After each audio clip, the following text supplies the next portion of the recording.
Bonjour, je m'appelle Alexis Amadon. Je voudrais vous présenter un projet dans le domaine de la circulation routière. Chaque jour, nous sommes des millions à prendre notre véhicule pour nous rendre au travail ou simplement nous déplacer. En mettant bout à bout le temps passé dans les embouteillages, cela représente chaque année des jours entiers perdus dans notre véhicule ou dans le bus. Confronté à ce problème, je me suis demandé quelle était la contribution des feux rouges aux embouteillages. Observez cette situation familière. Après le passage d'un piéton et d'une voiture, un temps mort s'éternise à un feu rouge qui ne profite à personne.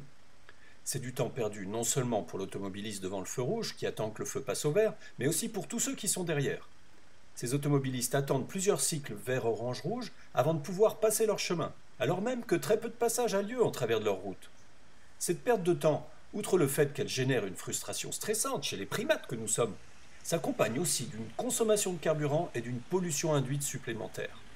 Alors j'ai une idée toute simple. Là où la visibilité est bonne et dégagée comme ici, je propose de remplacer les feux rouges par des signaux stop ou céder le passage qui s'allument à leur place. Le dispositif est un signal stop lumineux, commandé par un contrôleur de feu comme ceux qui existent aujourd'hui, qui se substitue au feu rouge dans un cycle feu vert, feu jaune, stop, pour permettre aux automobilistes de passer leur chemin si la voie est libre.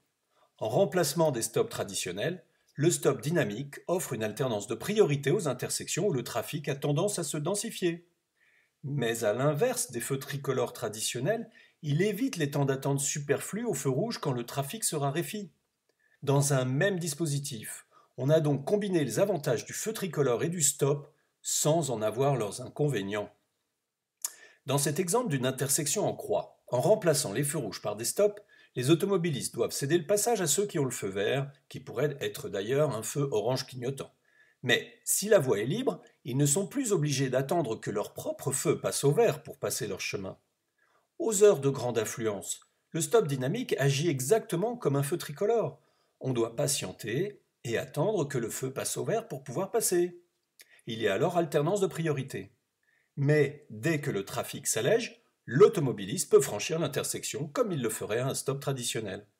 Par ce dispositif, on a donc éliminé les temps morts.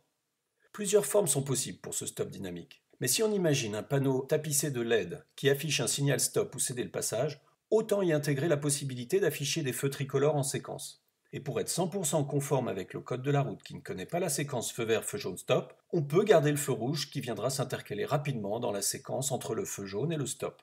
On aura ainsi un panneau à signalisation dynamique qui sera tantôt un feu tricolore, tantôt un stop. En définitive, le stop dynamique apporte plus de flexibilité dans la régulation du trafic routier en offrant une alternative astucieuse au feu rouge. Dès lors qu'il n'y a pas de goulet d'étranglement incontournable en aval de la circulation, il doit permettre de rendre cette circulation plus fluide et de supprimer les embouteillages superflus. Synonyme de gain de temps pour tous les usagers de la route, il engendre moins de stress et plus de sérénité. Le stop dynamique réhabilite la responsabilité de l'automobiliste qui devra porter plus d'attention aux intersections pour plus de sécurité et moins d'accidents. En milieu urbain, les temps d'attente superflus supprimés au feu rouge signifieront moins de véhicules sur le réseau, une consommation de carburant réduite, moins de bruit, moins de pollution de l'air, donc moins de mortalité en particulier chez les personnes âgées, moins de gaz à effet de serre, donc moins d'impact sur le climat. Le stop dynamique est simple d'installation, il y a juste à remplacer les colonnes de feu existantes aux passages piétons et aux intersections où la vue est dégagée. Il est robuste car il ne nécessite pas de capteur ni de logiciel compliqué. Il est compatible avec tous les contrôleurs de feu existants. Basé sur une signalisation basse consommation à LED, il est économique car contrairement aux feux traditionnels, il ne nécessite pas de répétiteur.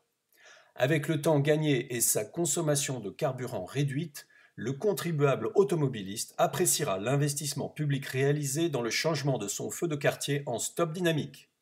C'est un nouveau marché à l'échelle mondiale, synonyme de croissance, qui s'ouvre aux équipementiers et aux installateurs français qui devraient être en première ligne.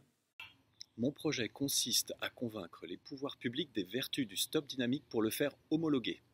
Mais je pense que le poids de ma demande auprès de ces pouvoirs publics sera décuplé avec votre soutien. Merci pour votre attention, à bientôt.